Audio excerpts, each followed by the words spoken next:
everyone with the Violet Reality. My name is Casey Rain. And I am Kim Camellia, and today we want to talk to you about something that was totally making my childhood dreams come true for me. Because you see, when I was quite young and I first started discovering Prince, I watched Purple Rain, like most likely a lot of you did, if not all of you did. And there was this amazing band with Prince in Purple Rain, and their name is The Revolution. Now, we finally got to see them in London on the 13th of Feb. And that was just phenomenal. It was amazing. So we'd love to tell you a little bit more about that and how it went down and what they played and everything. So here's our little review. What is it like to see them in 2019? So this is particularly important because if you are going to Celebration in April, then you may already know that The Revolution are going to be playing at Celebration. They played at the first Celebration 2 years ago, and they're going to be back this year. So what is it like to see The Revolution? It's almost like you don't know where to begin. You really don't know where to begin. But let's start with the people who are in the band, people who you all should know. We got Bobby Z on the drums. We've got Brown Mark on bass. We've got Dr. Fink on keys. We've got Lisa on keys and piano. And we've got Wendy on guitar. So the legends. And one more person who's been joining them for this live show, not an original member of The Revolution or of any of Prince's bands, but a Minneapolis legend in his own right, and that is the incredible vocalist Stokely from Mint Condition, has also been joining the band on tour. So, little side note, if you've never heard of Mint Condition, then please go check them out. They are amazing. Incredible band, and Stokely is an incredible vocalist. I'm really happy that The Revolution have included him on their tour. So let's start with just the sound. Just the sound of The Revolution it's incredible because they still sound, and they've made a very, very detailed effort to recreate the sounds from what it was like to see them in the 80s when they were playing with Prince. It is very much a true to form renditions of these songs. So I don't know how much time Dr. Fink spent like pulling out all of those like Oberheim synth sounds and whatnot, but I think he probably had the most difficult job recreating some of those sounds. But it sounds absolutely fantastic. It's just wow. It's like you're back in the 80s. It's like you hop into a time capsule and you're back in the 80s. And the thing is, a lot of people would like ask, what is it like to have Prince's band there, but not actually have Prince being there? Now, I feel like the difference between an artist like being in a band, like it being them and then the band around them, where they've always been a band, or an artist having a band like with them, is that with The Revolution, they are a band on their own as well, which makes them amazing to see and which really makes this work for them. Yeah, so the thing that you have to remember about The Revolution that is only true for The Revolution, is not true for any other group of musicians that Prince played with. This is the band where the people in this band were some of the same people that were with him and performing with him and jamming with him before he even had a record deal, before he signed with Warner Brothers. So particularly Bobby Z on drums and Dr. Fink on keys, they were around since the very, very, very, very beginning. Lisa, she joined in 79, 80, sort of Dirty Mind kind of era.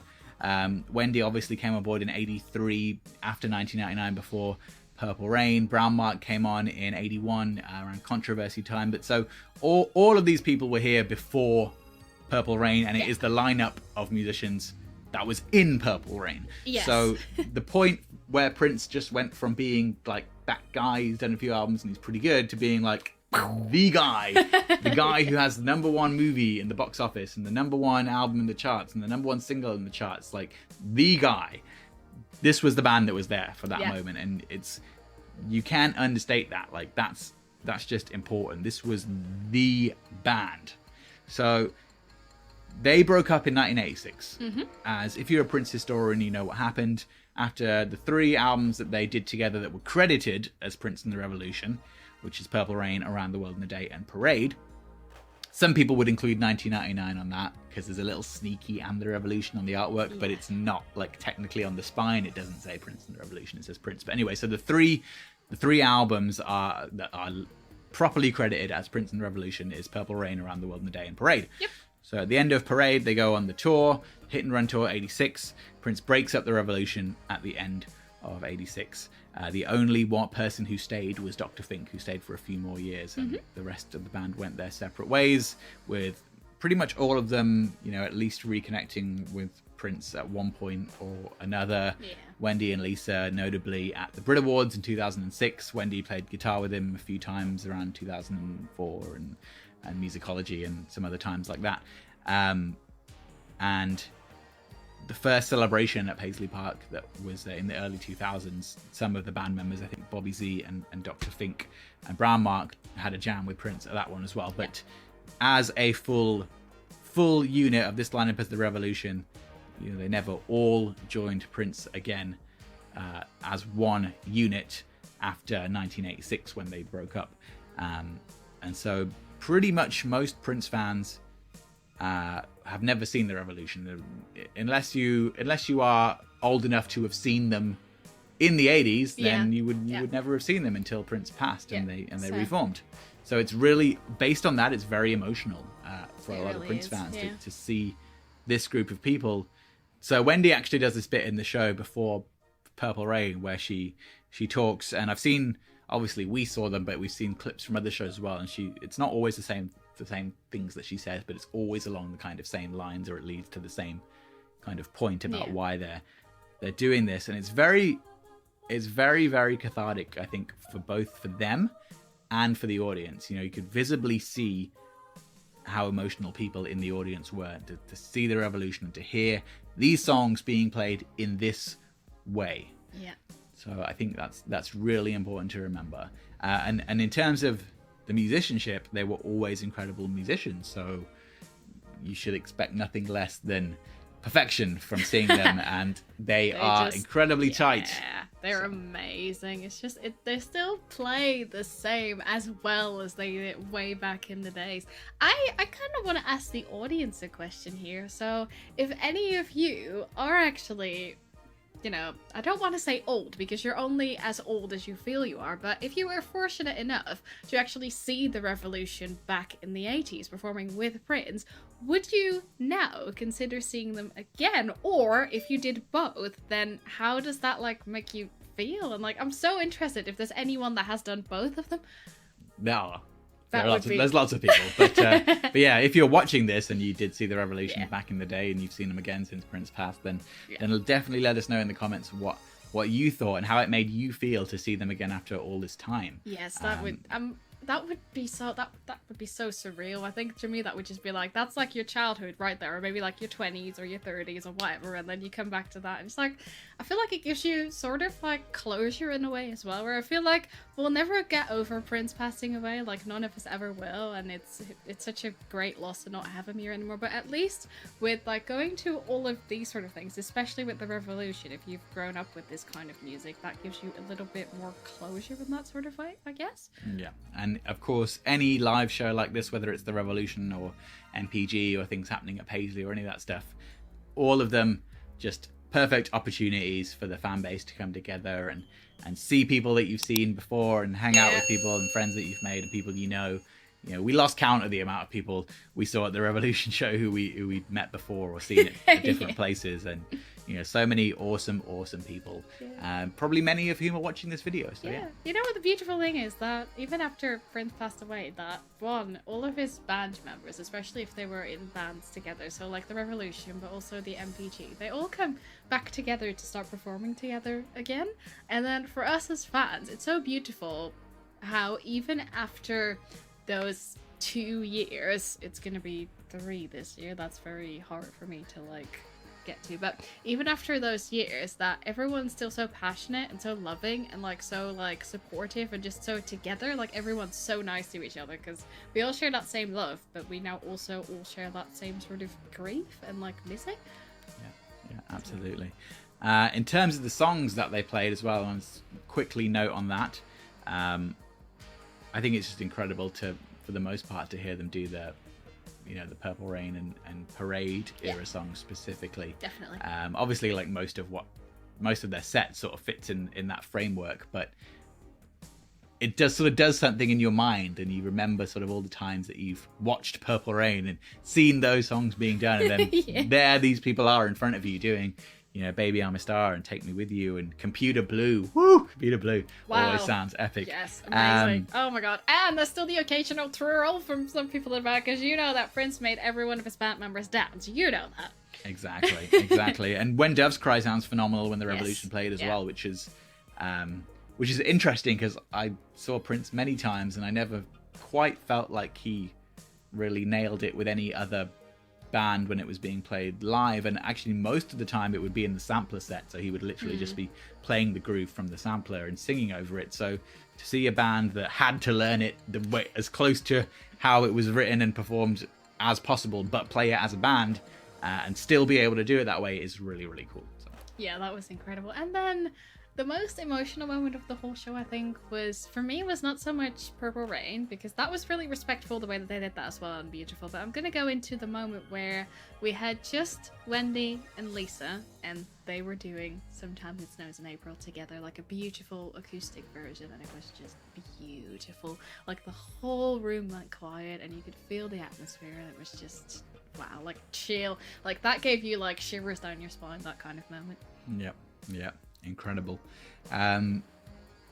Wendy did say that if they come back to London again, that they are gonna change the set list and go into some deeper cuts. Yeah. So it was very much the set list. It was a great set list, but you could pretty much expect what it was going to be in terms of hits. Like it was a hit set list. And that's no bad thing. That's kind of the right way to play it. But if you come to a city multiple times and they come back to London, I think, as they said, it would be cool to start getting into some deep cuts. Yeah. So if you've seen the Revolution, or even if you haven't, a specific song that you would love to see the Revolution play was more like an obscure one or like lesser known one or whatever, like, then let us know in the comments what you would like to see them play. I'm gonna pull out like a super obscure one that I would love to see the Revolution play, and some of you might know it, some of you might not know it. But I would love to see the Revolution perform Splash. Oh my god, yeah. incredible unreleased Prince and the Revolution song, still unreleased to this day. It was it was broadcast on the NPGMC website at one point when Prince was doing all that stuff, but it's never been released on an album or anything like that. And it's a phenomenal song. So Splash is what I would want to see from the Revolution. So Revolution, if you're watching this, please put Splash in the set list when you come to London. Not anywhere else, just London. That's rude again. Put it everywhere else as well. Okay. I don't think I'm gonna be able to top that, so I'm just gonna say that, like, just play the entire Around the World in a Day album for me. All of it. Just all of it. Including Condition of the Heart? Oh yeah. Wow. Yes. Temptation? Yeah.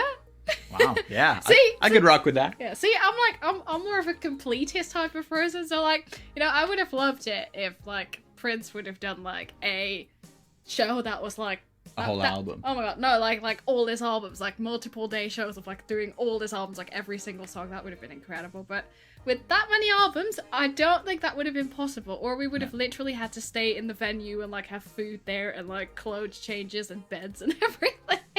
Yeah, so there. But yeah. I feel like that would just never have happened because No. he distanced himself from a lot of songs. So like, yeah, that's true. he was never going to do, he could, like, Prince would never have done a show where it's like, okay, I'm going to play Purple Rain in full, because he wouldn't do Darling Nikki. Nope. So it just wouldn't happen. I mean, some shows were pretty close. I definitely saw shows where like at least 60% of the Purple Rain album was played at different points in the show. But I don't think he would have been one of those people to do like, oh yeah, we're going to do a whole show that's just this album. That wasn't his style. That would have been cool. It would have been yeah, cool, but it wouldn't was have not done his that. style. No, and also he had way too many flippin' amazing albums for doing that. Like, imagine having to have all of the like tour sets that you had. So if you do Love Sex, you have to have the entire stage for that. That you have to have the whole of Act 1. That would have been the most expensive tour of all time. Prince does the whole Batman soundtrack. Ooh. It was never going to happen. costumes. It was just never going to happen, was it? Oh god, no, it wasn't. But Oh well. great idea. We can dream. Yeah, so if any of you in the comments, if any of these like mad ideas that I have, let us know. What would you like for them to play? That was the question. So what is something you'd like for the Revolution to play when you see them? Yep. Also, are you going to Celebration 2019? Are you looking forward to seeing the Revolution there at Paisley Park? If so, drop us a comment, let us know. And that's where we're going to wrap this up. The Revolution in 2019, just some of our thoughts, having just seen them in concert. My name's Casey Rain. My name's Kim Camellia. I just want to say we love you so much, all of you. And that goes out to all of the audience and to every single member of the Revolution. That's right. Don't forget to subscribe to our channel for more videos. Click the little bell for notifications so you know when something new is coming up into the world, the digital world of YouTube. Digital garden. Digital garden. How did I miss that? Puns for days. Okay, this missed is the end of the opportunity. video. All right, bye everyone. Bye.